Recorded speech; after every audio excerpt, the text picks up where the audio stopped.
Welcome, everybody. Thanks for coming. Please rise for the Pledge of Allegiance. Pledge of allegiance to the flag of the United States of America and to the republic for which it stands, one nation, under God, indivisible, with liberty and justice for all.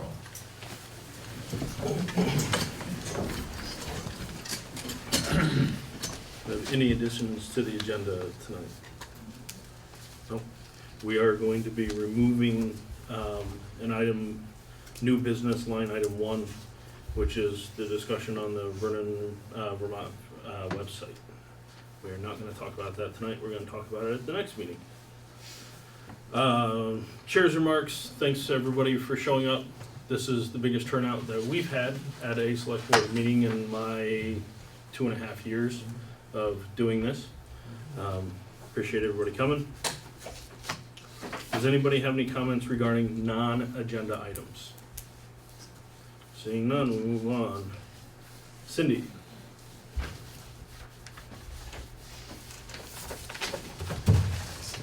Thank you.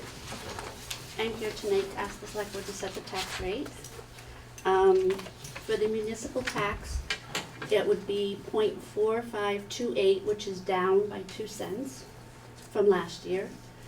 The local agreement is 0.0019, which is up 0.0004. The homestead tax rate is set by the state of Vermont, and it's 1.4217, which is up 0.1423, so just over 14 cents. And the non-residential tax rate is 1.3134, which is up 0.0942, so just about 9.5 cents. So altogether, the homestead tax rate would be 1.8764, and that is up from last year by 0.1227, so just over 12 cents. And the non-residential tax rate is 1.7681, which is up 0.0746, which is just under 7.5 cents. Thank you. So approximately on $100,000 of assessed value for a homestead tax rate, the taxes will increase by $122.70. What percent is that versus last year, the increase? I didn't do the percents, I just did the dollars. Okay. That's the amounts. I had a conversation with Carol, and she thought it was just under 10% year over year increase. Mr. Chairman, I move that we set the municipal tax rate at 0.4528, the local agreement at 0.0019, the homestead tax rate at 1.4217, the non-residential tax rate at 1.3134, for a total homestead tax rate at 1.8764, and a total non-residential tax rate at 1.7681. Second. A motion and a second. Do you have any discussion on it? I just have one quick thing to say, if nobody else has anything to say. The majority of everybody that was on this board last year did a lot of hard work in cutting budgets and trying to maintain our services as much as we can. And although in the overall we are up, the drop in 2 cents by the municipal tax rate has everything to do with work that was done in the committees and all the different boards and all the different departments for the town and all of us here. So I appreciate all the work you guys did. Thank you. So we got a motion and a second. All those in favor of accepting the tax rates as read, please signify by saying aye. Aye. Aye. Those opposed? All set. Thank you, Cindy. Thank you, have a good evening. Sheriff's Department, come on up, guys. Chris, come on up, grab an extra chair. Captain Anderson is going to hijack your projector. That's fine. Assuming the technology works. Good evening. For the record, I'm Sheriff Clark. I was asked to come tonight to meet with the board, and I asked Captain Mark Anderson and Sergeant Chris Norton to join me Most of our focus tonight has been around, or will be around, recent social media postings and comments and responses about what has been deemed an substantial increase in burglary rates, or rash of burglaries. So what I asked Captain Anderson to do is to actually pull the data, actually pull the numbers of the number of calls we received, not only this year, but in years past, and also compare that information to other towns within Windham County or the region, so that you can compare Vernon to other towns, towns that have policing and towns that do not. So with the board's indulgence, at this time, I'd like to turn it over to Captain Anderson. Absolutely.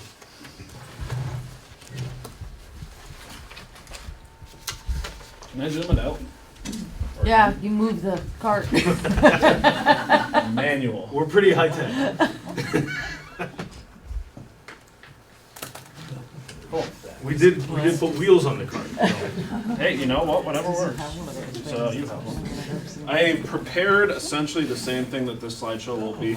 We'll also make the slideshow available to the community via our Facebook page. So it will be posted sometime in the next couple of days. Thank you. Thank you, Mark. I didn't give one to you, Michelle. I see where you're coming from. I hit 6 and then we took one, so.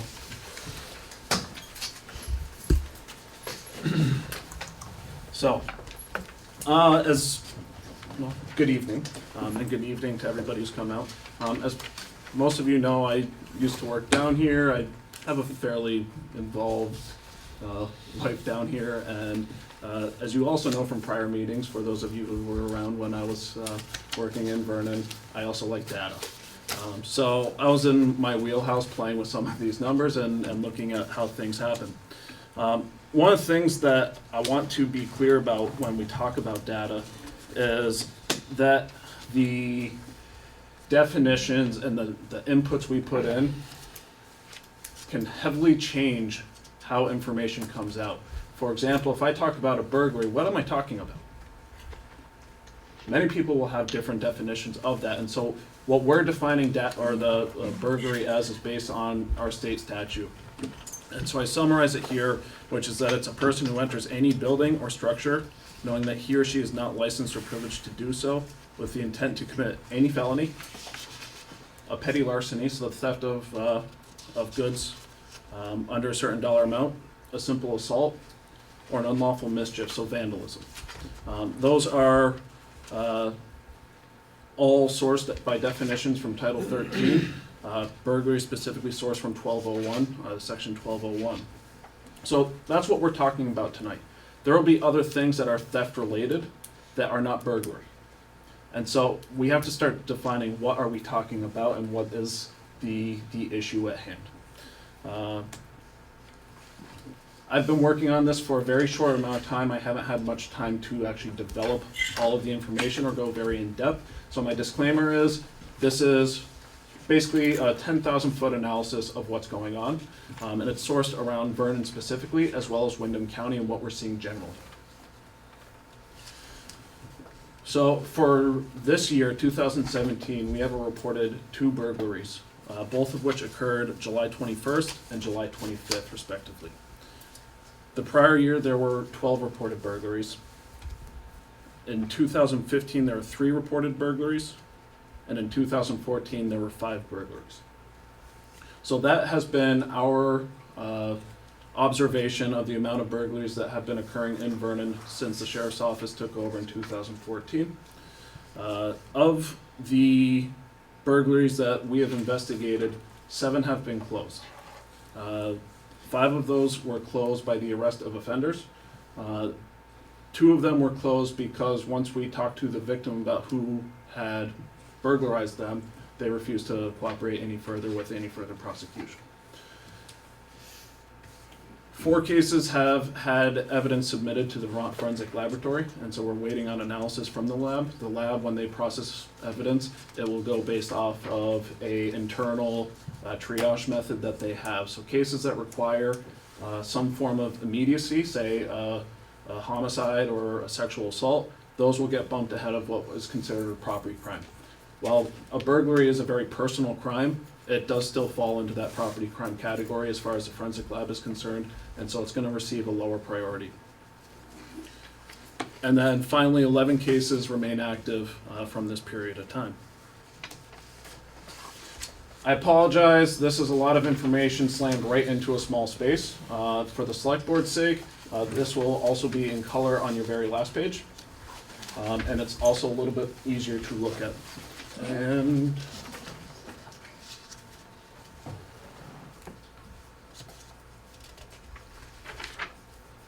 sound better, focus? Good enough for government work?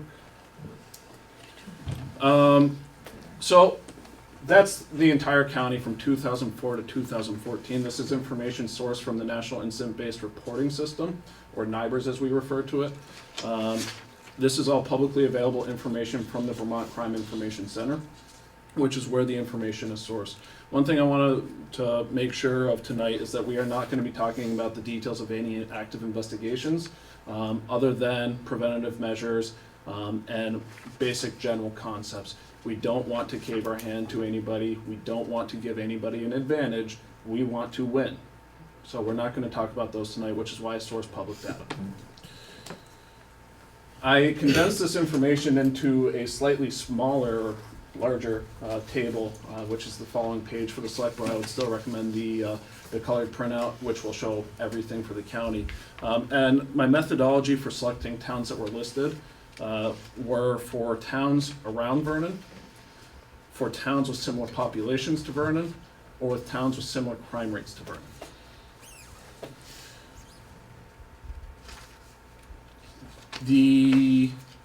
For the 10-year period, we based an average, or took an average of the 10 years to develop a town's average burglary per year, which is one rate that we measured. We also did a measurement based off of the crime rate per 100 people, and that was based on the 2010 census data, and it was based on the utilization of the average burglaries per year. Could you just point out why there's a missing number for 2007 for the town of Vernon? In 2007, there was missing data reported to the FBI, who is the host of the National Incident-Based Reporting System, NIBRS again. In 2007, information was not reported by the Vernon Police Department to the Crime Information Center. So that year is omitted for public data. We were able to develop, through access to the law enforcement network today, and I actually, unfortunately, wasn't able to include it in this because I was able to get access about an hour before I came down here. And what I was able to find is in 2007, approximately 10 burglaries occurred. I can't substantiate whether or not those will fit the statutory definition because I wasn't able to analyze each individual case closely enough. However, they did come up for the coding of a burglary. So the average burglaries per year, omitting 2007, is 4.6 burglaries each year. That is on average what's expected. It also follows a trend that we commonly see, which is every couple of years we'll see a burglary ring come about. Several burglaries occur, we catch them, they stop. So we see peaks and valleys, and that's a very common trend. We've recognized that amongst the law enforcement community on a more feeling type basis. I mean, that's just what it seems like, but the data also supports this kind of behavior. Other communities around Vernon, they see roughly double the amount of burglaries. And again, based on the summarized chart, what we're finding is communities with populations roughly similar, as well as with roughly the same geographic relationship to the town of Brattleboro, we are finding that they are having a significantly higher burglary rate than Vernon is seeing. Based on the population, which we know population carries some relationship to crime rates, more people, more crime. I mean, it's kind of a common correlation. What we saw is that the town of Brookline had the best, if you can say best, burglary rate. They had the lowest amount of burglaries with 0.04 burglaries per 100 people. And that's a community in 2010 of 522 people. Vernon came in second based on omitting 2007 data at 0.21 burglaries per 100 people. And if you include the 10 burglaries, assuming that all 10 do in fact meet the burglary requirements, then it comes in at 0.025 burglaries per 100 people.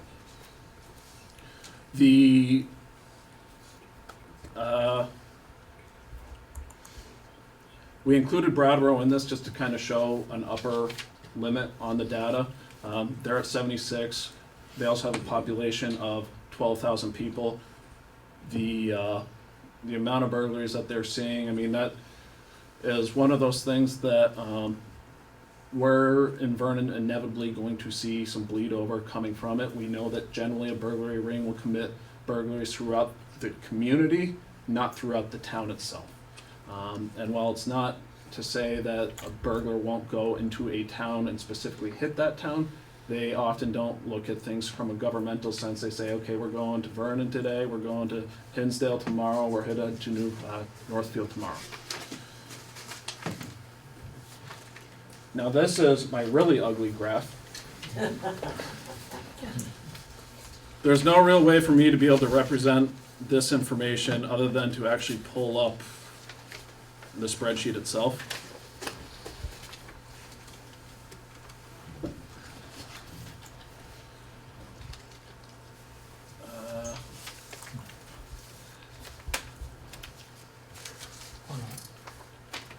You can see it, right? Oh, it's on my screen. That'll help.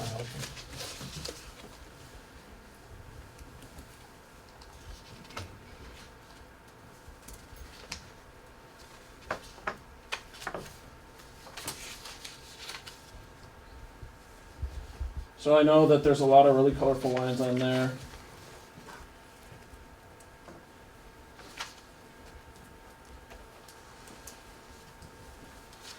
This graph, if I might ask a question while you're, this graph simply, the graphic that you have there is simply a condensation of this data set, right? That is correct.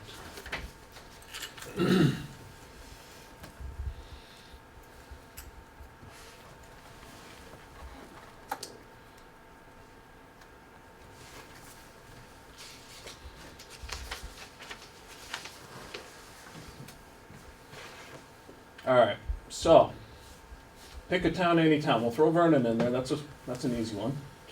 Of all the towns in Windham County, what towns would you like to see the burglary rate for? Guilford.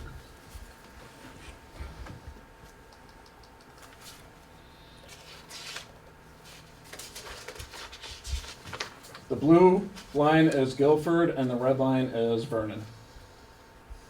And I can add in more towns to that as well. And these are based on reported burglaries. It is not based on any aggregation, any averages or anything. These are just each year to year. And this is what year sample, what time span sample? 2004 to 2014. It's based off of the chart that's provided in the slides. And if I can, I will try and bring the scale into view.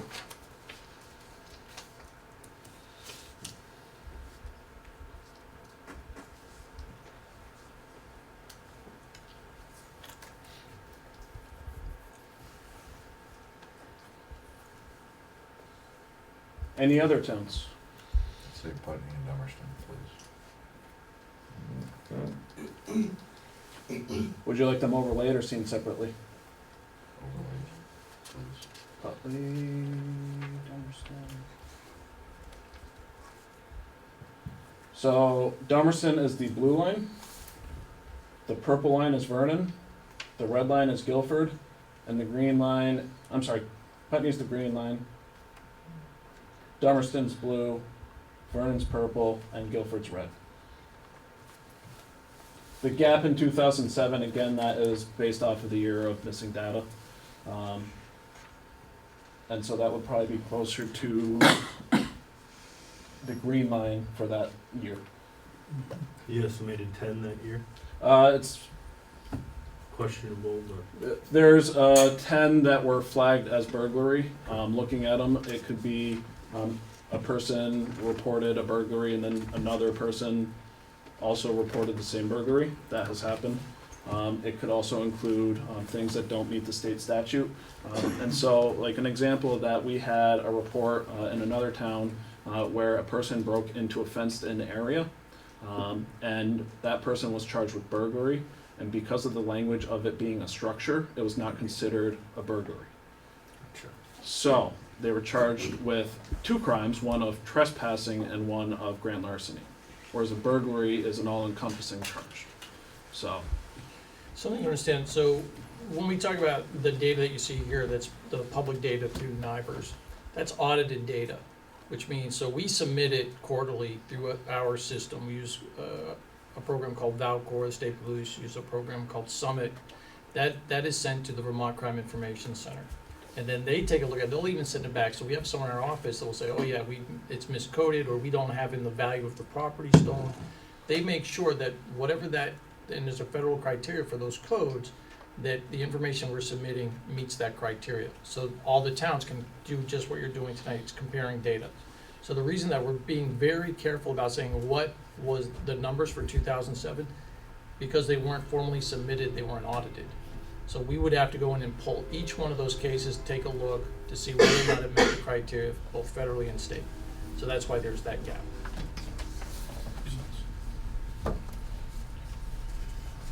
I can show more towns if anybody would like to see them. I can narrow data, or I can move on. I will tell you, the spike that you see in Putney, that was tied to a large burglary ring that actually ran from Vermont all the way down to Virginia. And if you remember, there was a big press release a while back. Those folks were caught because it was our office, VSP, Bells Falls, FBI, U.S. Marshals were all part of that. So even though there was a large spike, those cases, for the most part, were solved. And again, I actually think there were a couple of cases tied to Vernon also in there. go ahead. We can keep moving on.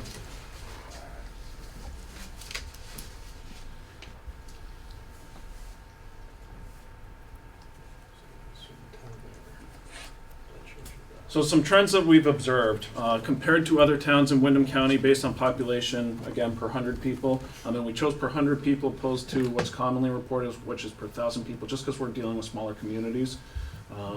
So Vermont has always fallen subject to skews based on that per 100 or per 100,000. We do have a couple communities that had like 3 people as 2010 residents. So we went with the smaller set.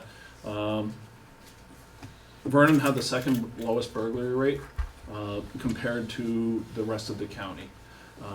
And the bottom 25% of those towns that we found were Brookline, Somerset, Athens, Halifax, Stratton, Vernon, and Windham. These are all communities that are roughly a quarter, half to a quarter of the population of Vernon. And so the second slide here is based on just the measure of average burglaries. It's not taking population into account.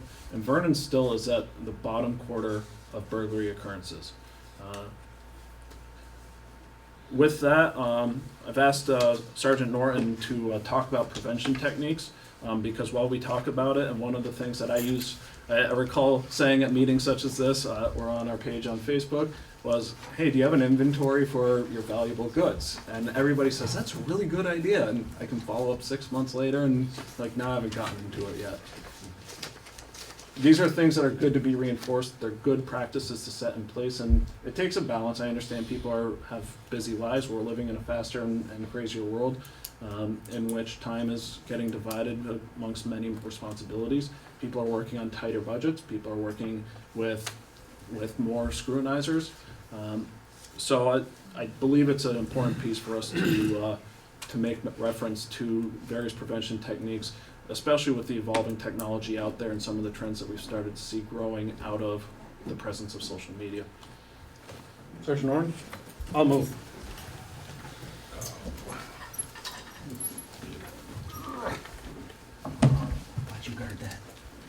Looks like a deputy attitude adjuster. All right, Sergeant Chris Norton. A lot of you all already know me, being out and about, obviously being at select board meetings. And, you know, we went over this one thing, I believe, last year after we had this, and really nothing's changed. The biggest thing is getting people to lock their doors, both at home and in their cars.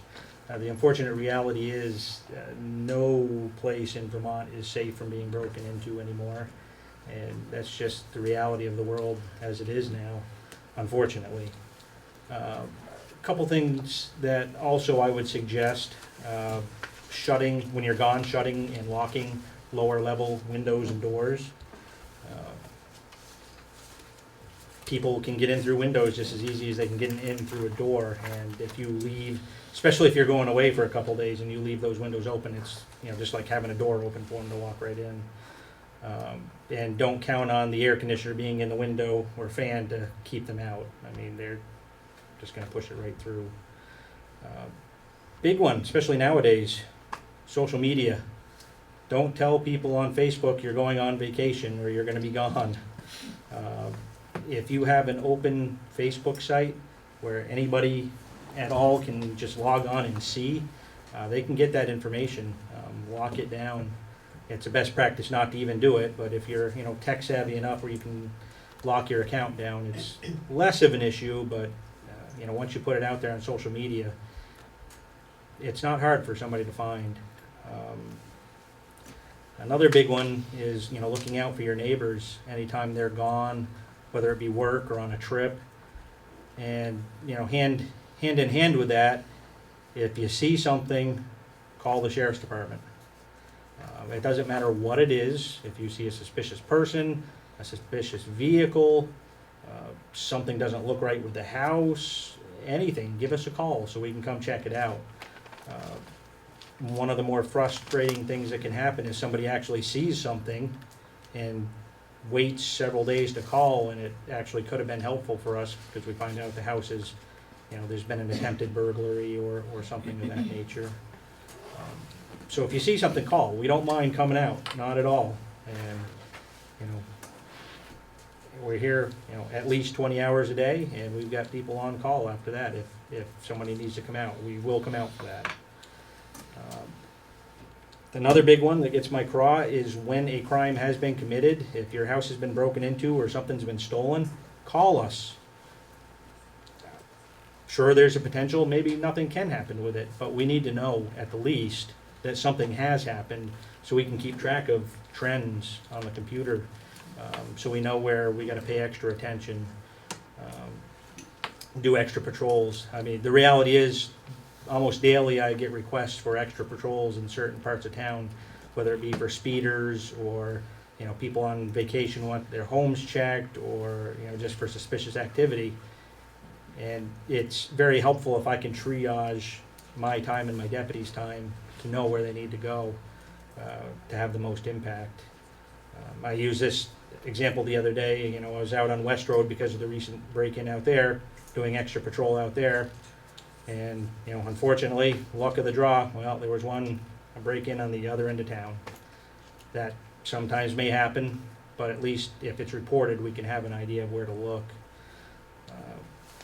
I've been, and I know my deputies have been, suggesting to a lot of people, if you can afford to get a couple game cameras, you know, and you think there's been issues or you're gonna be on vacation, get a couple game cameras, stick them up, or if you have a family member who has some,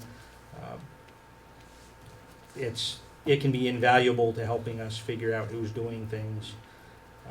And there's also now, as Captain Anderson spoke about, there's many different options out there for camera systems that hooked up through Wi-Fi and satellites and magic and gnomes. Anything, you get on the internet, you can find anything for cameras. The same goes for alarm systems. If you're interested in an alarm system, there's many different variations out there now. Some pretty inexpensive that might work pretty well, so that's out there as well. And going back to requesting home checks, if you're going to be gone for any length of time, we have a list of home checks that we will check on periodically to make sure everything's okay.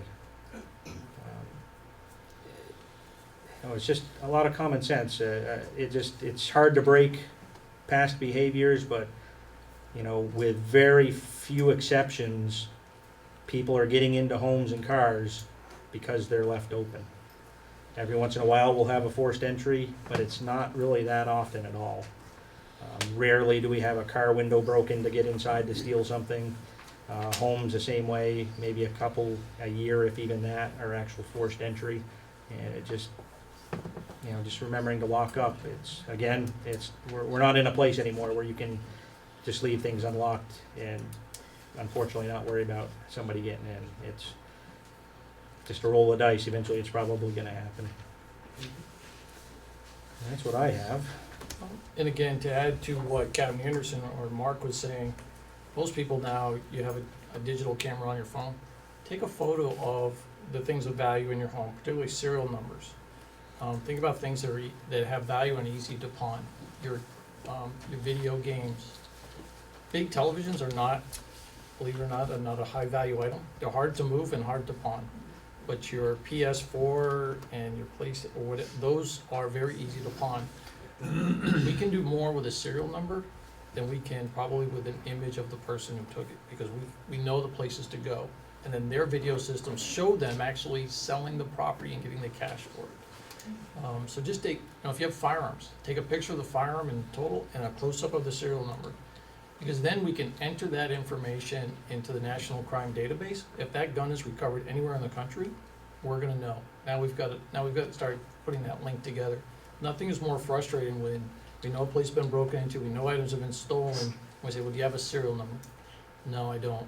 I can't do anything with that. I mean, we can put it in our report, we can put it in saying that a firearm was stolen, it was a .45 caliber Colt 1911, but we can't enter that into the national database without a serial number. So please, a couple of quick snapshots, keep them on file in the iCloud. And we've actually had recent cases around the county where that has been done by folks, and we've used that information to recover stolen property. Can I just add to that? For the first time in my 20 years, the last burglary that I worked, the owners actually had a list of everything of value that had a serial number. They actually had all that stuff for me. So I can get that into the computer and we can get it out there if it tries to get pawned, or if an officer comes upon it and happens to run the number. That's the way we're going to get the stuff back. And really, it's truly the only way. It is that important to have that information, because it's with electronics. I mean, they can just disappear. I mean, without that serial number, there's no way to identify it most of the time. One more thing on that. A lot of your cell phones, iPhones, iPads, Android phones, as the sheriff was saying, a lot of these things can actually be tracked through the cloud. I think it was 4 years ago I recovered a stolen laptop that was stolen in Putney. I recovered it over in Chesterfield, New Hampshire. So it can be done, and that stuff, keeping track of your information will really make a big difference in being able to get stuff back and hopefully charge somebody. So I just want to close with this. Even though there's been some social media postings saying that Vernon's burglary rate's increasing at an alarming rate and some other things along that line, the data doesn't support that. Maybe there's a couple that have occurred that have been reported to us, and we can't do anything unless it's been reported, as Sergeant Norton said. But I think it goes to really three things. This town has invested a lot of money in recreation for kids compared to other communities, so that keeps your crime rate down. You spend a lot, you just said your tax rate, a lot on education. When you focus on education and recreation for kids, again, that keeps your rates down. And the other thing is you're paying for proactive policing. My folks are out, they are following up, they're doing the house checks, they're meeting with folks, and those are all things that are keeping your crime rates down. So, and if you have a concern, reach out to Sergeant Norton, reach out to Captain Anderson, reach out to me and say, look, this is what I'm hearing, and we'll pull the data. Again, we can't get into active cases because we can't run the risk that we lose a case because of something that we say. So again, we have open cases right now. We're waiting for information to come back from the lab, and hopefully there are cases that we can resolve with an arrest. I'd be happy to take any questions from the board or from the public. Steve, you have anything? No, the only thing I'd comment that I would make is, I really appreciate you putting this data together, because I think that we really need to focus on the data, and I know that when a person is burgled or the victim of some other crime, it becomes very personal and very dramatic, but as a town and as a select board, we need to also focus on the data and what that's telling us and how to respond to the data. So I really appreciate what you've done here. Good job. So I guess one of the takeaways is for homeowners to take personal responsibility for their security and not rely upon you guys in a not a proactive role, but a preventative role. I mean, the odds of one of my deputies being right there is it really comes down to things that the homeowners can do, that Sergeant Norton just talked about, and what neighbors can do. You don't need a formal neighborhood watch. I recently was on vacation, and I know that my neighbor was watching my house because when we got back, she called and said, oh, by the way, just to let you know, and it turned out nothing happened, but she was watching the house. And that's where people that would think about coming in, if they know that's occurring, they tend to go somewhere else. So, trust your neighbors. The other thing is, you can secure a home through, or make it more safe, through some environmental things. Motion sensing lights at night are making sure, like if you have trees in front of your house, trim them back.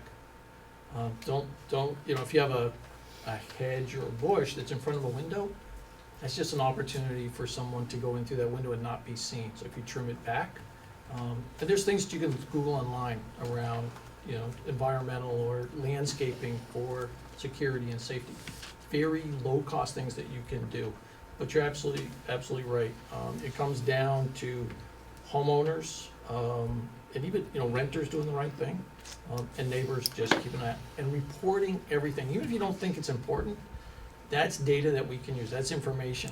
It may be a year before we come up with something that's connected, and I say, wait a minute, we had a call a year ago, someone said they saw, a purple pickup truck.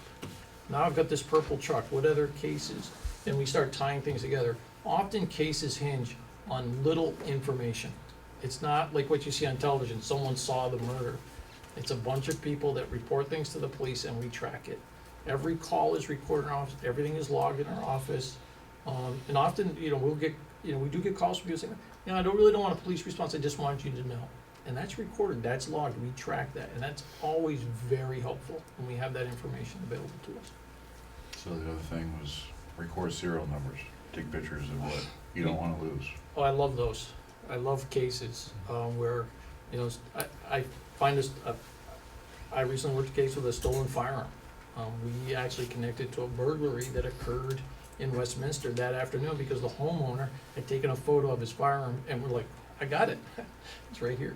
Is that a more serious case when firearms are stolen versus non-firearms?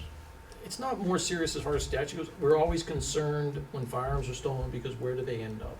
Yeah. Often they end up in hands of people that So if probably the have offender other. isn't necessarily charged with anything more? No. Okay. No, but we certainly don't want firearms out with people that are using them for nefarious purposes. And I'd preface that with, there is the potential for a higher charge. I mean, it could be, if they're a previous felon, it could make it worse. But, as the sheriff said, for the most part, as per the statute, it's just, that's it. What was there is it. There's, the only real aggravating factors for a burglary is if, it's a dwelling building versus a garage or something like that. But sometimes, depending on the firearms, how, the type, where they're stolen from, we can then bring in our federal partners. The ATF can help us with E-Trace and some other stuff. If we can tie multiple cases together, then it's a federal charge. They're looking at potentially more time versus a state charge. So, but no matter how, if you come home and you find the door open to your house and all you're missing is the keyboard to your computer, and you're like, oh, it's only a $10 one, I'll run Staples, get a new one. A crime has occurred in your home, let us know.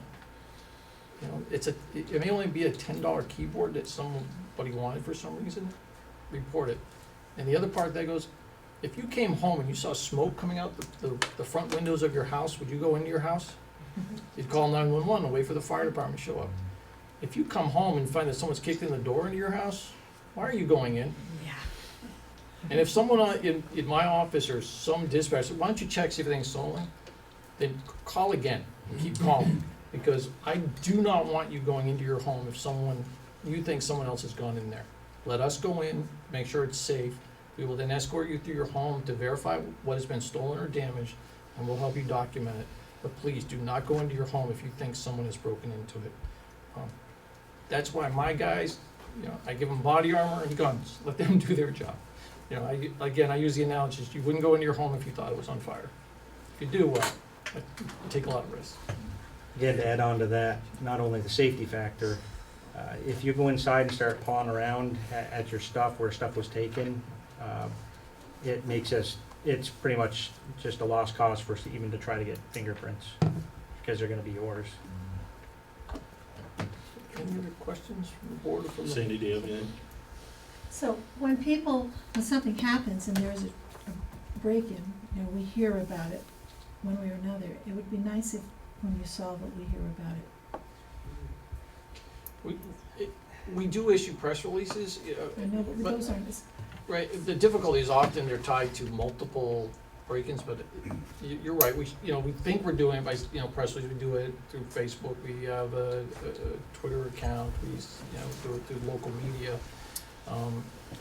And again, it just may say multiple burglaries solved, so-and-so was charged. Or you may see the final disposition at court. Often they're rolled in multiple cases into one bigger case. But you're right, we should be putting out. Again, ongoing investigations, we are trying to reach out to the victims to say that it is an ongoing, this is where it's at. It's been a year, we're still working on it, we don't have anything new. But yet, you're right, that is something we need to work on. Gene? Well said. I don't have any questions for you. We have a fairly large group of concerned citizens here tonight that, you mentioned that through the data, we haven't seen an increase in burglary when in fact we have based on the data. If you look at 04 to 13, it's 4.8, assuming 10 burglaries in 2017, marks. And again, this is not a fair comparison because you're looking at 9 years versus 3 years. But in the last 3 years, we've seen 6.66 burglaries in Vernon. And that's what brought these people out. As, last year was obviously a huge number in comparison to, the last 20 years probably. And that's what skewed it a lot. And, I think that's what has brought these folks out tonight is to, voice their concerns. And I'm gonna open this up to, the public. Do I wanna be here till midnight? No. But I want everybody to have, a chance to say what they need to say as well. And I appreciate, again, everybody coming out. I appreciate you guys putting this data together so we can look at it. And we appreciate everything that you do for us here in the town of Vernon. There's no doubt about that. We have a bigger issue because we've been so spoiled in years past about how little crime that we've had. And I think when something like this happens, even if it's one or two, and especially when they're back to back, it kind of rocks a small community like ours. And that's what causes turnout. Does anybody from the community have anything to say? One at a time, Christiansens. Ladies before gentlemen. Oh, And you up here. You got microphone? Where do you want her? BCTV right there? Somewhere in the middle so you can pick it up on the mic, or? Actually, right there. Perfect. Right here? Kind of behind the post. Okay, right here. Can you see her? Can you? I can, absolutely. So I am the author of that document that was put out on social media stating that there is an apparent alarming rate of burglaries. I would like to speak to that because our home was burglarized twice in the past 3 years. Other homes in our neighborhood also were burglarized. I think it's in the last maybe 12 months, not the calendar year, but West Road saw 4 break-ins and burglaries. And that's alarming to me. And maybe I am so out of touch with what's going on that, 4 burglaries just really seemed alarming to me. And as I started talking to people, and people said, oh yeah, this was taken, oh yeah, that happened, oh yeah, somebody rang my doorbell 3 times, yeah, somebody did that to me too. Somebody tried to pry my window open with a crowbar. And that was alarming to me. And I know I live in a small town. I'm from New York City. And so I came here thinking, this is an awesome place. We didn't lock our doors. I mean, we were those people for many, many years. Unfortunately for us, our house was locked when we were burglarized. We had 1 window that was broken, and they still broke in through a 3rd-story window, pushing our air conditioner in. So it really unsettled me. It threw my balance in life off, and I had no idea that any of this other stuff was going on. So I say alarming because I was alarmed. I was very alarmed and very concerned about what was happening in our little community, and we are little, and maybe that's why we only have 2. But there's more that goes on than I think people report to you. And I'm going to stamp my foot. I want it to stop. If I could, Absolutely. I really do appreciate, and please don't take my response. I didn't know who wrote this, or all the responses, but the fact that people are coming out because they have concerns, that's a good thing. Part of the problem with policing is I sit in my office in Newfane and I see all these reports from around Windham County, the state, about burglaries, often tied to the opioid crisis, the heroin crisis we have in Vermont. It's the theft of the quick items that they can sell. But what you remind us of with those postings and having people show up tonight is every one of those crimes is an individual that's been harmed. And you're now thinking, what else can I do to secure my home? Do I have to screw my windows shut so I can't even open them? Or never run an air conditioner, like in this room apparently. By the way, body armor does not breathe. But those are the things that we need to hear, because you're right, there may have been other burglaries or attempted burglaries that were not reported to us. So if you're stamping your feet, you're probably doing a better job than we are as far as getting your neighbors to report it. Even if it occurred 6 months ago or 8 months ago, call, let us. We may be able to solve. I can't solve it if we don't know. So I'm glad you're stamping your feet. Don't take my responses wrong. I'm just looking at the data. There may be other ones which we want people to report. The other thing is I look at the data from all over the county, and I look at Vernon compared to places like Brattleboro and other places where their burglary rates are higher. And okay, well Vernon, we see a few, must be we're doing okay. Doesn't mean that we can't do better. I also look at the location of Vernon. You're right on the corner of Massachusetts. It's easy to get out of state quickly with your stolen items, saying they'll never get recovered. Or over to New Hampshire, as Sergeant Norton said, we recover items from Chesterfield frequently, or they run up the interstate or into Brattleboro. So because of your location, there is a risk compared to some other communities. Even though you have a relatively low population, you may know your neighbors. So keep stamping your feet. Okay. Can I also hop in just in response? Absolutely. So a couple things about data. One is we're dealing with small amounts of data, which the reason why we selected 10 years is because it makes it statistically significant. I'm not going to bore you with data analysis. No more. I'm done. He bores me with it. So.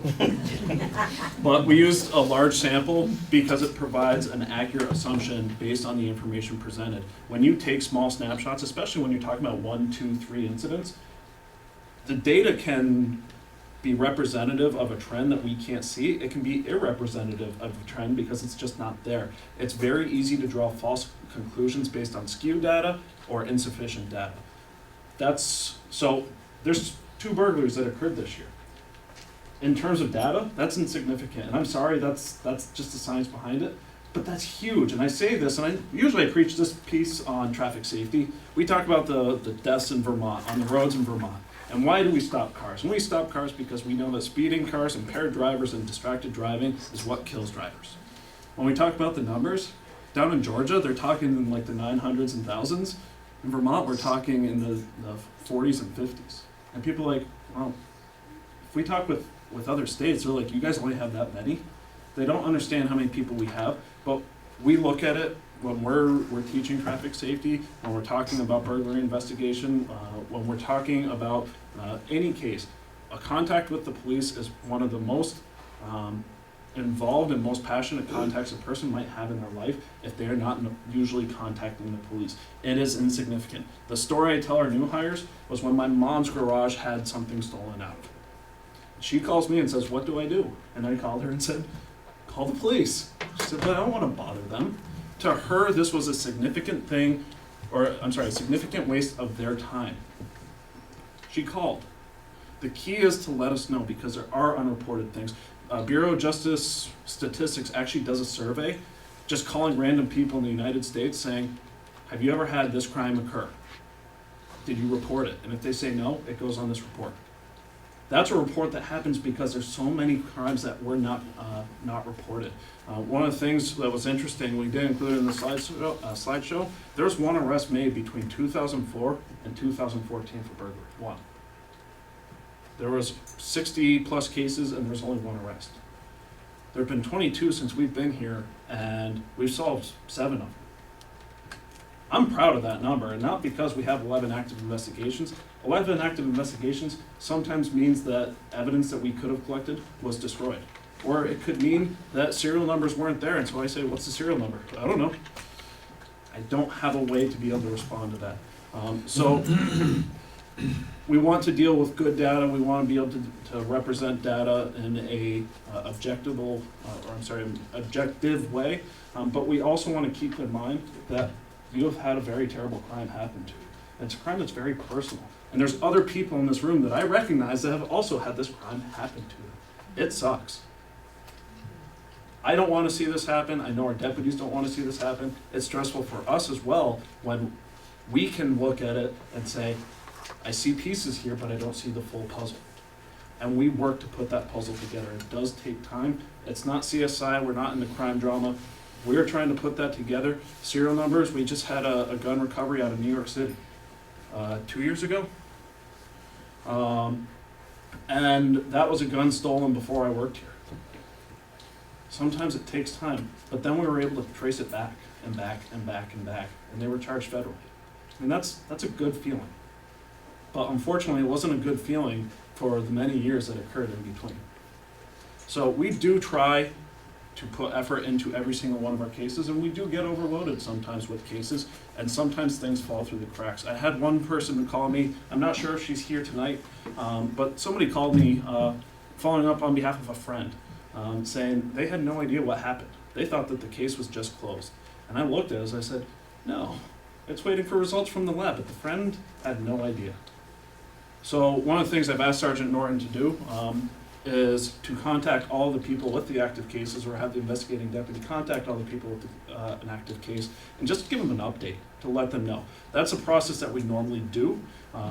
This is something that didn't occur, and that may have been my fault during my transition out of Vernon.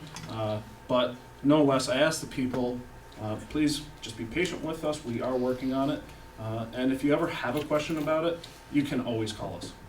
Ask for me if you need to. So that's all I got. Gordon Christensen, I'm the other half of that person who wrote that nasty grant. I want to thank the Sheriff's Office for coming out, Sheriff and Captain and the Sergeant. And I also want to commend the deputies that you have patrolling the area. They've done a very good job following up. Living in a rural town, in a home surrounded by woods, there's no way in the world that anybody here expects your office to be able to be everywhere all the time. We understand that. The reason that we're here tonight, I think, is because we've all been touched by this crime, and crimes, because yeah, we live in a town of 2,200 people. And more than the camera or the PlayStation that was stolen, they stole our sense of security. They stole our sense of going to sleep at night with the window open. I pull out the fans now on the first floor, and I have to lock my windows. Not because of anything that you've done, but because, Sheriff, you've identified the opioid crisis in our country What does that do? It prompts people to take the law into their own hands or violate laws. And the other thing that you guys, and I don't need to preach to you, is the lack of respect concerning law enforcement. And if they're not going to respect you and your office, they're certainly not going to respect us, the citizens. And what does that mean? That means that we do have to watch each other's back. I understand what you're saying about not needing to do the major crime watch. I know there's some kind of organization out there, whatever that is. But it's imperative that all of us watch each other's houses. It's imperative that, yeah, when we left just under 2 weeks ago, we left on a Thursday, we came back Friday. My game cameras were stolen. The security camera surveillance that I had, they stole the recorder upstairs. There's a better system in place now. The window that was broken into, as my wife shared, was on the 3rd floor. And they pushed in the air conditioner. So who's safe? So I think you guys are doing a great job. Captain, the statistics were great, but the time frame from 04 to 14 is like me going into the doctor's office telling him I don't feel good. And he says, but Cordy, from 04 to 14, your blood pressure was down. You're a lot thinner. You know, you should be great, okay? But that's not how I am now. Our world is changing. Our community, unfortunately, has changed a lot. But we want it to be a great town.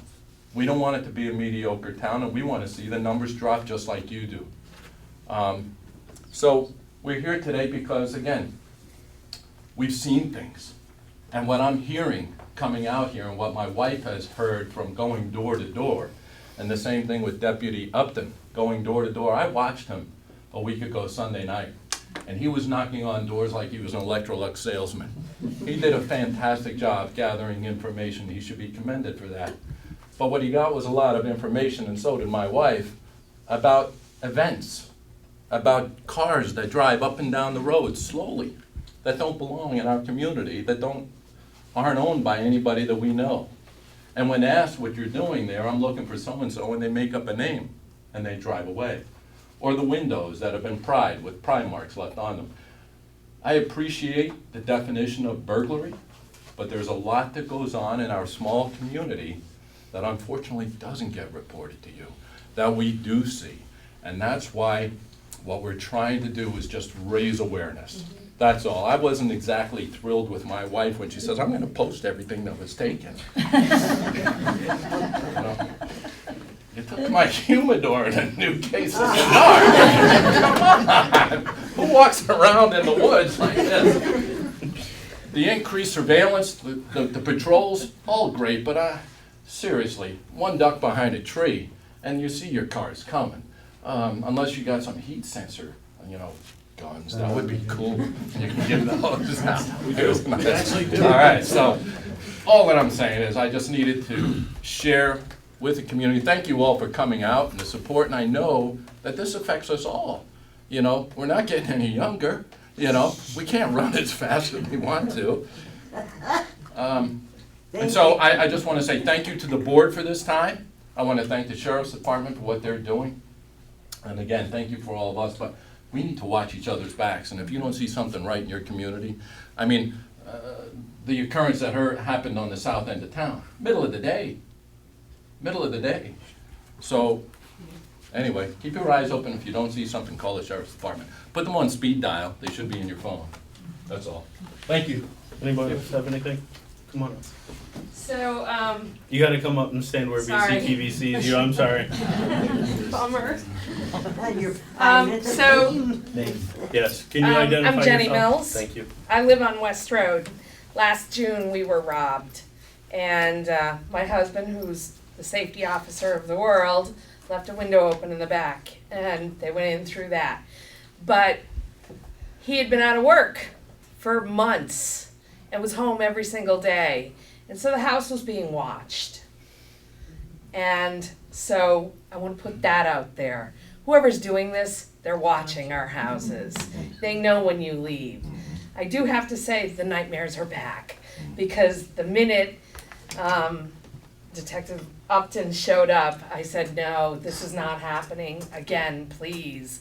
So I'm back to, dreaming about having bats under my bed. But we haven't heard anything since last August. Since the day of my father's funeral, I haven't had a report. I've been given, well, we think it was this crew. And then I actually went to GameStop because the people down the street from us were robbed, and they had people on camera at GameStop selling their games. I went and asked, who is it? Because I was so mad. Then we were told a whole different group of people in August. We had serial numbers, we handed them over. They took our 40-inch screen TV. They took Kindles that I had serial numbers for. The police took fingerprints, and we haven't heard anything. We turned everything in. We came down here, we were fingerprinted ourselves. I haven't heard anything since last August. So, if they've been caught, I'd like to know. If it's an open investigation, I'd like to know. And on the statistics, I appreciate that. And I took stats 1 and cried all the way through it. And I took stats 2 and I cried all the way through it. But 4 and more on West Road. 4 is a big number for West Road, all right? And so, you know, if it's happening in pockets, then the number is not out of 2,200 people. It's out of a small population. So I appreciate everything you're doing. I've seen the blue lights go down the street. We've now moved into my father's house, so we're on Edgewood and not on West. But I'll tell you, I was glad to get out of that house, because the minute we got robbed, I didn't feel safe. And now, the people across the street from us have been robbed, and now I don't feel safe anymore. So, and we're good. But I'll tell you, I sat on the porch last night and said, this really sucks that we have to pull down the storm windows just to run to the store. I can't leave the back porch open. So we're gonna replace the doors. We're talking about getting cameras and motion sensors, but wow, we really shouldn't have to. So if there's some movement on this, I personally would like to know about it. I don't need their names, I just wanna know if there's some movement on that. Okay, thank you very much. Thank you. Anyone else? Go ahead, Mark. Real quick, I've heard from 3 people who have been touched by this. And all 3 people have said something that has been alluded to but not said clearly, so I'm gonna say it. We are not the sole defense here. This is, think of it like a triangle. You pull any of the pieces out of the triangle, it's no longer a triangle. And community involvement, that's a piece of it. I can't be everywhere, but if I can connect with 1, 2, 3, 4, call it 20 people and say, hey, just call me, I now have 20 eyes or sets of eyes that can say, hey, Mark, you need to be here right now. We're not gonna be the only defense. Being resilient and being able to set yourself up for success in the future, cameras or alarm systems or trimming the bush or whatever's within your means, those are great things and they help us. Us partnering with other allies, other community members, other law enforcement agencies, that helps us. Being able to build trust with people that you know and having that relationship is such a huge component, which is one of the reasons why the Sheriff's Office strategy has always been around community policing. We want the relationships because we live in too small of a place to be able to do it all ourselves. Actually, it's a big place with too few people. So I want to stress that this isn't a us or them conversation. This isn't a situation of who's doing what. We all need to do it. As a resident, I need to do it. I would just add, Captain, that you use the social media to your advantage. You've done it before, the office uses it regularly to, DWIs or speeding, whatever. But feel free every now and then to just throw out, here's a number to call if you see anything suspicious. Shortly after 9/11, you couldn't go anywhere without seeing these billboards talking about if it doesn't belong there, call it in, or something to that effect. See something, say something now. See something, say something, thank you. If you see a license plate, you should see in my house. I got more license plate numbers written down than you can shake a stick at. I did the same thing. I sat on the front porch and I wrote down license But- plates for months. But we're a partnership. Our community and your office is a partnership, and we need to learn to work together, but open up the doors. Let people know where to funnel that information into, so that you're gathering as much as you possibly can, and then those pieces, I believe, will come together. Absolutely. And, you know, kinda to the social media note, and, you know, just various watching each other, please don't share information with people that you wouldn't trust with your own home. Whether it be on social media or whatever, if you wouldn't trust that person to leave them in your house for the weekend to take care of your dog or your cat or whatever, don't share it with them. Share it with the people that you trust around you. Post your vacation pictures after you're back from vacation. Okay. I appreciate everybody coming out. We are gonna move on to our next agenda item as long as nobody else has anything else to say. One more? Have a quick question. Sure. I'm Paula Ewan. Was wondering, in the case, like at night, if someone breaks into our home, I live by myself with my 2 grandbabies. And what can we do legally, like, to protect ourselves? I mean, you know, without us getting in some kind of a legal, you know what am I making myself clear? I mean, I'm not sure. Vermont does- Some states have what they call the castle doctrine, which says if you're in your home, you're in your castle, you can protect it. Vermont doesn't have that, but it doesn't have a law that says you can't protect yourself. So if you feel that you or a family member is at risk of harm, you can do whatever you think is necessary to protect yourself. And then we, as law enforcement, would investigate it and make that, yes, we agree with you or don't agree with you. Because I have never had to sleep with a knife beside my bed before, and it really is scary. It's very scary. And like I said, this is our town. It's gone from 0 to 100 in a couple of years, backwards. Another concern that I have of someone getting seriously injured on Ponch Road. These cars go flying by. If there was a car day before yesterday, as a matter of fact, and if it wasn't doing 80, it wasn't a thing. We live just below the recreation center. A lot of babies go up and down that road. I don't know if we can do speed bumps of some sort in that kind of thing forward, maybe, but somebody's going to get killed. And I know you guys are out there all the time. I see, I'm sorry, I forgot your name, this gentleman. He stayed either at our driveway or the one above, and it's so comforting. But, I mean, it's horrendous. But thank you so much. I appreciate all what you do. Thank you. Thank you guys for coming. I appreciate it. Thank you for your very valuable time.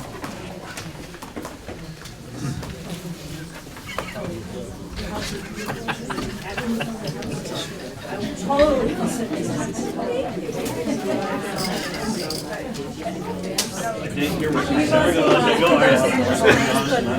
you go. I'm gonna be calling.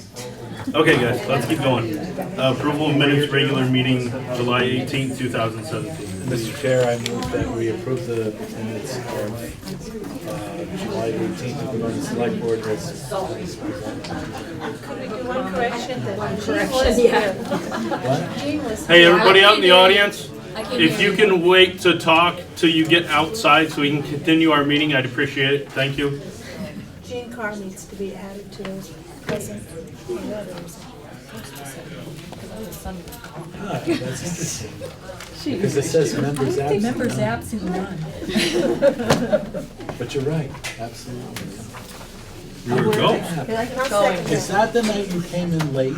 Well, I was a few minutes I before think we you were started. late, yeah. No, we hadn't started, but I was close to starting You time. were kind of coming in. She just got erased by accident. I just backspaced her out of there, Becca.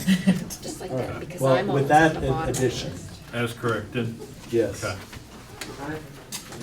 Second. all right. So we got a motion and a second to approve July 18th meeting minutes as corrected. All those in favor, please signify by saying aye. Aye. Those opposed? We move on. Bills and warrants, Mr. Clerk. Yes, and didn't you know, I can't find your sheet, but just a second, it's in the pile. Yes. Yep. Mr. Chair, I move that the select board approve and authorize the payment of the following warrants. In accounts payable 3-T in the amount of $43,711.83. And two payroll warrants, 29S, payroll in the amount of $11,939.90, and 30S, payroll in the amount of $11,819.84. Second. Okay, moved in second, and all those in favor of the warrants as read, please signify by saying aye. Aye. Those opposed? Huh? Yeah. You wanna go shoo them out the door, Michelle Pong? What do you want me to do? Shoo them away from the Shoo them opening away? so we can hear ourselves.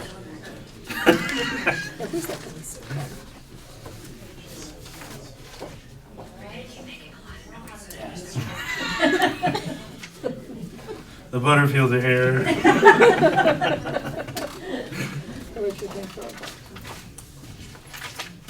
Potential thieves now. We still have a kid at home, it's okay, and a dog. It doesn't air until later. You'll be fine. You'll be home by then. Like tomorrow.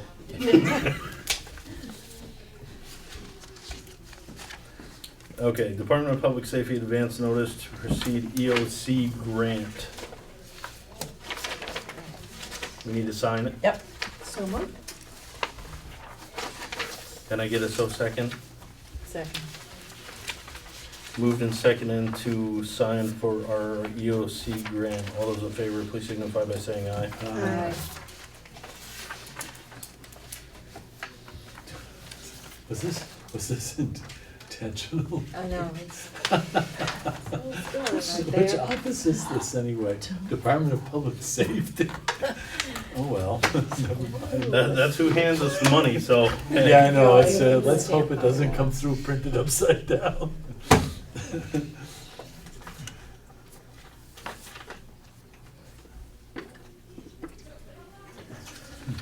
There we go. Oh, was there a second copy that I needed to do? No. I didn't flip to the second page. Nope. Okay, good. Approval of salvage yard, 464 West Grove for Mr. McKay. Do we have a map in here? Yes, let's go. Hey, Mark, come on up. Oh. Actually, I do have color ones if they're a little easier to see. But this 29.5 acres, which does not actually Come right have up an to the chair, address, Mark. is what we're talking about. Okay, that's what I can figure out what the color is. Then you wanna see the color one? Everybody got that? Yeah, it's inside this. But he's only going to use 1 acre of it, right? It's, well, that's what he had mentioned to me over the phone. The parcel itself is 29.5 acres. Can you just point where it is? This here. Oh, way down in the bushes down there? All in the trees. Well, it's this whole piece Oh, no, that that's an he acre? owns. No, this is 29.5 acres. all Right here. See this kind of boxed out I area? do see that, yeah. That's the 29 acres So we're talking where's about. the yard? There is no yard, but there will be clearing done to have a yard. I thought it said a 1 acre yard. Then he's gonna clear an acre to put a junkyard. And where is that gonna be? Is there a We specific? do not have a specified location. And Middle of the woods, away from road view. Mark, Right here. So good. Mark Tell us Solo, what's I'm a resident of West Road, and this was the first I've heard of a salvage yard on West Road, so I was just gonna ask some questions about it. you know probably as much as we do, Yeah, so we- ask Okay. questions and we will try to answer them to the best of our ability. Okay, as you know, West Road is a dead-end road, so any traffic that goes in comes out. You know, for the most part, that's a residential neighborhood. There are a couple gravel pits up there where there's dump trucks that run back and forth daily, as well as small business with tow trucks. But to expand businesses up on West Road, I have concerns as a resident, because it's a residential neighborhood. I don't want to get into names or anything like that, but there's been a salvage yard up in West Brattleboro that this gentleman's been involved with in the past, and I'm not sure if you ever traveled Route 9, West Brattleboro to Marlboro, but that's part of the salvage yard. That's just a part of it. So I'm not sure what the process is for approval on this. I will tell you that because Vernon has no zoning, I don't know that we have any authority to not approve this. If I might too. Go ahead, Steve. Just recently, and you may have been there at a town meeting, and certainly before, we also examined and actually developed and promulgated an ordinance on junk, which would have covered stuff like this. But you probably, or if you were at town meeting, or if you weren't, you probably saw what happened to that ordinance, right? I was not able to make. Did you, so it actually got yanked even before, well, no, actually, there was a town vote on it, but the whole thing disintegrated, okay? The ordinance was not well received. It was not well received. There was a lot of name calling, bad blood, et cetera. Well, so I would say that the town of Vernon has already spoken on this matter, and that whether you think it's residential or not, it's actually, there's no zoning anywhere in Correct. town. And I understand that, Yeah. with zoning and all that. Right, yeah, we did actually have hearings on that junk ordinance, and it was certainly widely publicized. So I would say that, I think you're right, Mr. Chair, that we really probably don't have a whole lot plus or minus to say in terms of what's there. I don't believe we do, No, I don't and think so.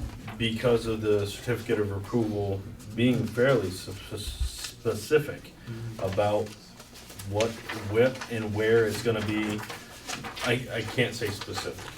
It says specifically that it will be in the middle of the woods, away from the road view, Yeah, and 1 acre out of that 29.5 acre parcel. So you're not seeing it from the road. There will be a cut-in driveway, I assume, and it's 1 acre in the middle of the woods. I totally understand your concern. I have very little hope that even if we didn't want it to come in, that we could stop it.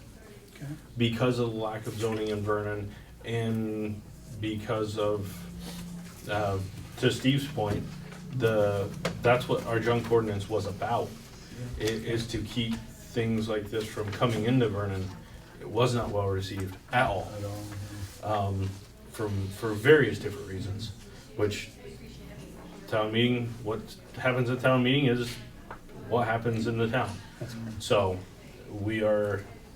I don't think we have a leg to stand on, even if we didn't want it. And I'm not saying as a board, we don't approve of it, but I'm saying that even if we didn't approve of it, I don't think we can do anything about it. I might also point out that there's an even larger junkyard already in that neighborhood up on Sack Road. And much larger than an acre. And people hardly ever mention it anymore. So I guess I have to ask this question. If the select board doesn't have a say because there's no zoning ordinance, then why is it on your agenda and what are you approving? It's the certificate of approval from the state. Yeah. They still have to get a rubber stamp from us regardless. Yeah. Okay, so it's gonna be licensed. Because each town is different, some of us have zoning, some of us don't. Yeah. When the state application comes, it still has to be approved by the town regardless of whether they have any say in it or not. Okay. Now, is this gonna be licensed through the state? Well, this, It is a state document that we're approving. can I share? Absolutely. Let him look at, this is the certificate that we're talking about, and you can see the location on the bottom where we'd be signing. I will say, we don't have any money. I don't have my We were glasses. supposed to be here. Oh, really? Oh, too But I'll bad. do my best. He was here and he left, I did see him. So that being said, we're gonna table this anyway, so. I have a question. Mark is our health officer. I'm gonna put that hat on in a moment. Can you put it on for me for right now? Put it on right now. Okay. I don't know this property, but according to this other map that we have, it looks like there might be a brook that goes through here. So I would like to know if it's gonna be where it would impact the water. I think that's a really good question. I'm behind the 8 ball here, and I apologize. This is the first I've heard of it, and it's my own fault, because I do get copies of the agenda, and so, Well, so don't I worry, don't worry about apologize. it too much because we are not approving or disapproving of it Okay. tonight because there is a sum of money that has to come along with this approval. Okay. And we have not received that sum of money, so we are not approving anything tonight. Okay. So we have some time as the health officer, working with the board to determine that this is a Okay. good fit as well. So as the health officer, I do have concerns in regards to the environment. If this is in the middle of the woods, where it cannot be seen, who is monitoring what goes in there, the condition of it goes in? Who's monitoring the fluids that are in these vehicles? So I have great concerns about contamination. Sure. If there is a brook in the area, that is another huge concern. And now that I am aware of this, I will be making some phone calls as the health officer to the state to find out what they can tell me about this application. If there's a distance that he needs to be from the brook, those are the kind of things that we're gonna need to make a determination of, as a board. If he needs to be 500 feet from the brook, regardless, of what goes on there, I'm sure there's some kind of statute, which I'm not aware of, because I don't know statutes very well, admittedly, and I hope to never know them. But if I get to the point in my life where I do, I'll let you know. But yeah, there has to be, with the junkyard, there has to be some kind of setback, I'm sure, from natural water. So we would need to know that as well. In addition to a brook itself, are there wetlands in the area that could be affected by this? Mark, I want to ask you a question. You're probably familiar with more than just Vernon in terms of location of these things. For many years, driving up Western Avenue, you discover on one side of the road, right next to Whetstone Brook, a plethora of junk cars in somebody's yard. For years, the town of Brattleboro tried to deal with that situation. They have some of the stiffest zoning in the state. And the only thing that ended that situation was a fire. Okay, and now it's pretty much all gone, okay?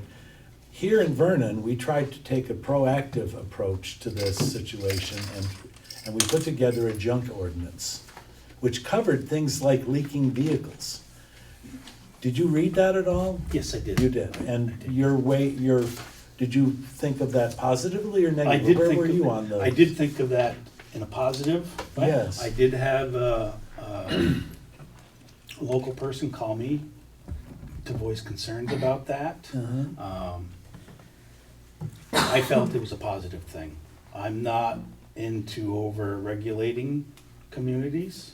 However, I do feel in the year 2017, there ought to be some regulations. No, I certainly, minimal. I agree with your position in that area.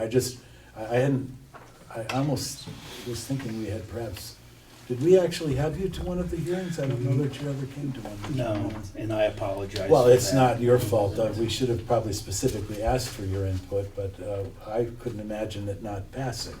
And here, we got slammed so hard, I personally almost resigned from the board.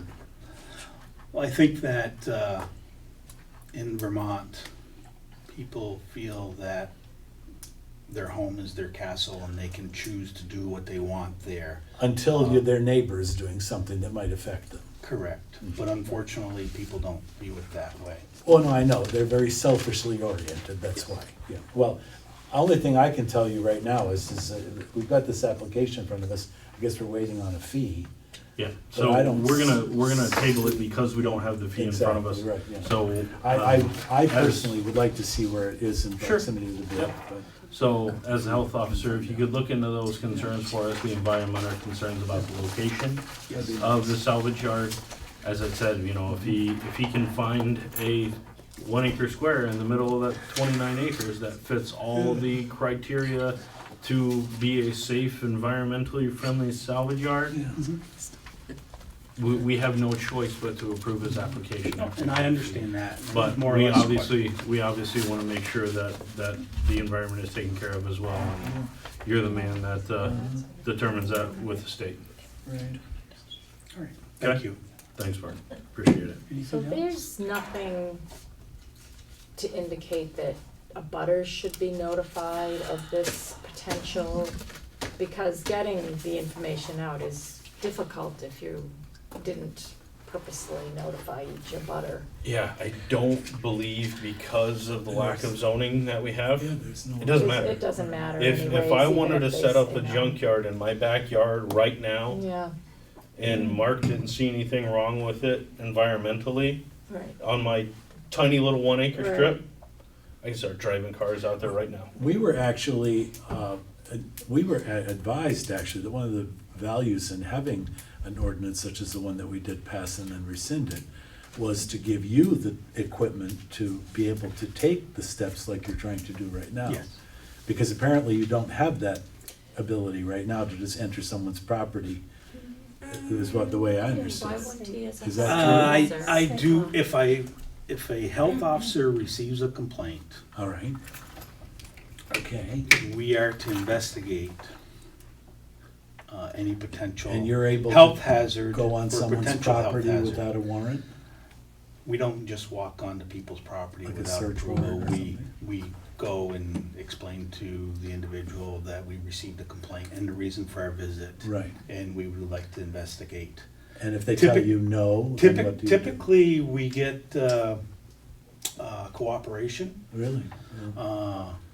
However, if we don't, and we feel that there is a potential public health hazard, Right. then we can actually go for a administrative search warrant. Oh, okay. And how many of those have you had to get? None in the None. town of Vernon. Oh, good, that's wonderful. Yes. So, and I really don't like to go get an administrative search warrant. However, if that's what it will take Right, to yeah, get I us understand, onto the yeah. property Right. to investigate a possible Uh-huh. potential Right. health hazard, that's what we'll do, Yeah, with the board's consent. yeah, well, Absolutely. I certainly want to protect the environment too. Does anybody else have any questions for our health officer as we're sitting here, or regarding this property? Like I said, we're not making a decision Mhm. tonight because we're waiting on a fee, but outside of that, And more information. and more information. We good? Good. Okay, we'll move on. Thank you. Thank you, Mark. CDL policy change, signed the final document. Everybody was happy with it as of last meeting, Yes. so we need a motion to sign. So moved. Second. Okay, moved and seconded. All in favor of signing the new CDL policy as written, please signify by saying aye. Aye. Aye. Those opposed? We are signing a new CDL policy.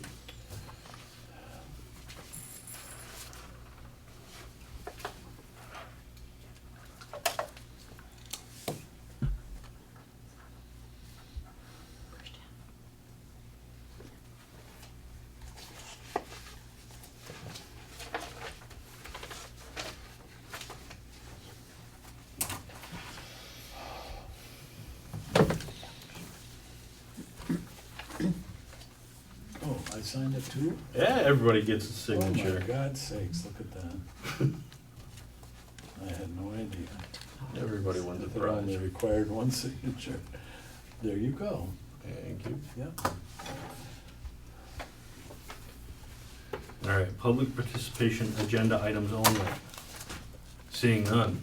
Oh, Correspondence, please. Besides some FERC documents that I haven't weeded through thoroughly yet, we did hear back from V-Trans about the Animal Crossing signs on 142. And to put it in a nutshell, I just received this today, that They do a survey of all roads and how many animals are struck, and if there's 5 deer in a year, then they put up a sign. And we haven't had that. So We've had 4 and a fawn. they Nothing like prevention. Okay, so as expected. they did look Okay. into it though, and they're gonna look a little more into it to see if there's a lot more crossings at the power lines, but Yeah. doesn't look like. Well, that something makes they're gonna sense. do. You can't put them out everywhere. No. Our tax rate's pretty high as it is. We took our citizens' concern and brought it to the ends of the earth, We did. so. So I will Very print good. out this email and forward it along to the citizen. Alright, we have nothing for media, town administrator report. I have a very short report today. The planning commission is moving toward hiring an engineering firm to look into the North Star documents, and to help with testimony, creating testimony for the PUC. And the name of that firm is Navarro, is who they're looking at now. And we have received the grants and aid, which is this. These are the hydraulically connected roads. Dave is working with Wyndham Regional Commission to upgrade those, I'm assuming in red. What's in red? We received $3,100 to do the project, and the idea is they're gonna tell us what we need to do. And that's it.